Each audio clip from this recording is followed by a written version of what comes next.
If you're thinking about an indoor bike for your cardio needs, it's important to understand the difference between an indoor cycling bike like the Peloton and a trainer like this.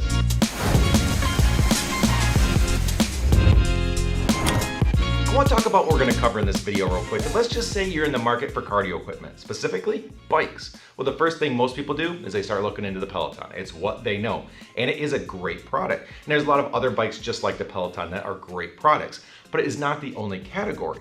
There are also smart trainers, just like this one right here by Ceres. And what this allows you to do is take your normal bike that you would ride outside, but bring it inside, but with the same experience. Maybe a little bit too much work for some people, but maybe the perfect fit for others, and something that I would definitely not rule out when you are thinking about what might be best for you.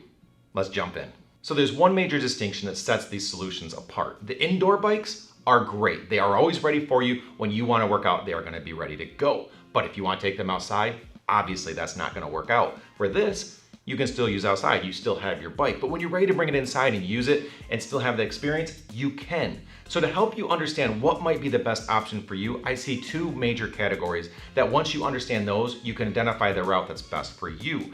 And that is first, understanding what goes into setting the solution up so it's ready, and then what it takes from switch from bike mode to trainer mode so you know the work involved and you can understand if that's something you'd be willing to do. Second is understanding the experience that you get from this. When you compare to all those bikes against my back wall right there, they each offer a slightly different experience. But this is completely different than all of them, and it might be something that a lot of people jive with. So I do recommend that you watch this video all the way through so you understand that, because it might be something that you relate to and enjoy more and keeps you coming back compared to a Peloton type bike. So as far as the setup goes, I'm gonna admit right out of the gate that I am brand new to these trainers. I know the indoor cycling bikes, but the trainers I'm new to. And I thought when I opened the box and took it out, I was just gonna take my bike, hook it up to it, and start using it. And that's actually what I tried to do, and quickly realized there's a little more to it than that, because the trainer comes with a hub sticking out, but it doesn't have the cassette or the thing that has the gears that your bike changes gears with installed on it. And this makes sense after you think about it, because every bike's different and it needs a cassette that matches the bike. From here you have a couple options, and one is getting the tools necessary to move the cassette from the bike to the trainer and back and forth. Now this is a bit of extra work, so unless that's something you're really familiar with, I'd probably go away from that option. But the second option is you just buy an extra cassette. You go to the bike store, you research which one to buy, and you install that on there so the cassette is always ready to go. You have one on your bike, you have one on the trainer, and you can move between the two very easily. The other thing is getting an extra skewer, so that way the piece that goes through the tire that connects everything, you can just move between the two and you have one for each setup. So if you have an extra of both of those things, you're able to switch between the two setups pretty easily. Now originally I was gonna do this myself. I was gonna get the tools, I was gonna set this up, and then I realized this is not my area of expertise. I'm gonna have to spend just as much money buying all the tools to do this and maybe do it wrong because I don't know what I'm doing, or just take it to a bike shop and have them do it the right way. And that's what I did. I took it in, they knew exactly what to put on there. They went and grabbed the right cassette, they got me an extra skewer, and they went and installed it, did it perfectly, and it cost the same price. I think it was like $50 to get it set up. So it is something you have to know. You're gonna have to deal with that expense in getting that set up. I just rolled my bike and the trainer in and said, can you please make this work with this? And they're like, got you. Very, very easy. And that's probably what I would recommend you do, but there are options. So everything I just covered is a one-time thing. And if you just take it to the bike shop, that's no big deal. So it's really not something you need to worry about. But now you've got this set up, you're ready to go, but you're in bike mode and you want to switch to the trainer. What do you do? Well, it's not as complicated as it sounds. You release your brakes, remove the chain, pull off the skewer, and remove the tire, put it on the trainer, and basically reverse those steps, just installing the skewer and then hooking up the chain. It's maybe a 5-minute thing for me right now. I've only done it once. I just hooked this up and I was done, but it was no big deal. And as you get familiar, it's gonna be something very quick. Now, obviously, it's not as easy as a Peloton, which you don't have to do anything, you just jump on and use. But I also want to emphasize the fact that it's really not that big of a deal. And one quick thing, if you're trying to understand what option might be better for you, you might wanna look at how often you're gonna be switching. Is it just a seasonal thing when the weather goes south, you switch to the trainer? Or are you constantly gonna be moving back and forth and you want something that's very easy and ready to go? Well, that might help you decide if you just need something like an indoor cycling bike that's just always there, or you're only gonna do this every once in a while and 5 minutes is no big deal. That would help me, so maybe that helps you. Now we're getting ready to move on to the experience that these trainers offer, but first, if you appreciate all the work that goes in these videos, which is a lot, I would really appreciate it if you hit that like button. It's a huge assist. So experience. Everything I've covered leads up to this. Are those little nuances, if that's what you want to call them, worth it to get the experience that you do out of this? Now first, the ride, or what this machine right here does for the experience. Now, because it's a smart trainer, it does a couple things. One, it can send all the information up to the app you're using. So this app knows exactly what's going on. It knows the power, how fast you're moving, and a lot of different pieces, including if you're using a heart rate monitor, sending that, so it can make a more realistic experience. But because it's a smart trainer, your app can also talk to the Ceres, meaning that it can change the environment. If you're going up a hill or down a hill, as the conditions change, it can tell it to the machine, and the machine will change the resistance automatically. So as you're watching that view in front of you, you see yourself start going up a hill, next thing you know, without even thinking about it, if you've ever rode on a road, things start getting harder, you start downshifting. You don't even think about it, you have to, because it gets too hard to pedal and you're downshifting. So it makes that experience that much more fun, because it's just like being outside. And you change almost nothing from what you would do outside,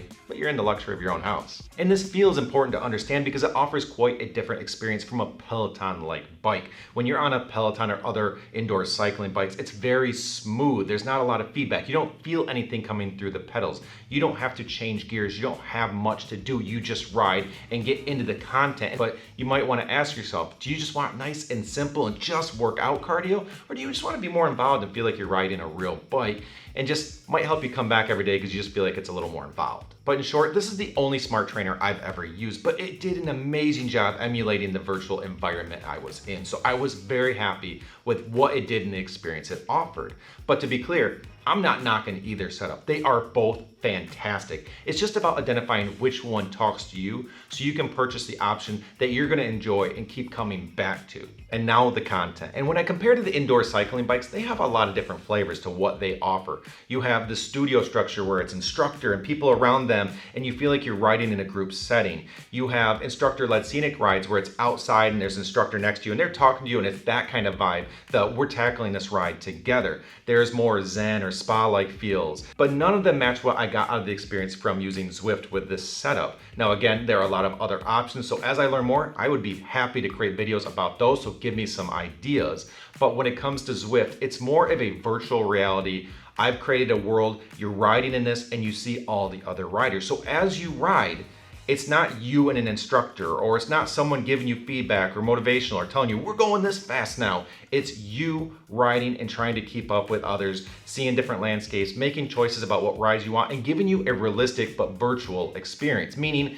it's a virtual world, so it's animated, it's not real life footage, but as conditions change, as you start to work up that mountain or head down or take that corner, it's changing conditions constantly and you're shifting, you're doing things. So it offers more of a realistic experience indoors through that environment, which is completely different from what you get from any indoor cycling bike I've rode. So this leads us to our second category of deciding what might be best for you, and that's what really motivates you. Do you want that instructor feedback? Do you want someone kind of controlling what telling you, you're gonna go this fast, you're gonna set the resistance here, we're in this together, I got motivational speeches, I'm gonna talk to you throughout the ride. Is that what motivates you? Or are you like, I just wish I could have nice weather all year round. I don't, but I can bring my bike inside. I can have a realistic ride, but while doing it in the comfort of my own house, still shifting gears, having that feel of the chain, all the texture coming through, just like a real ride, but in my house, but when there's 3 feet of snow outside. At least that's the Michigan guy talking. So I would take a close look at those two experiences and what they offer,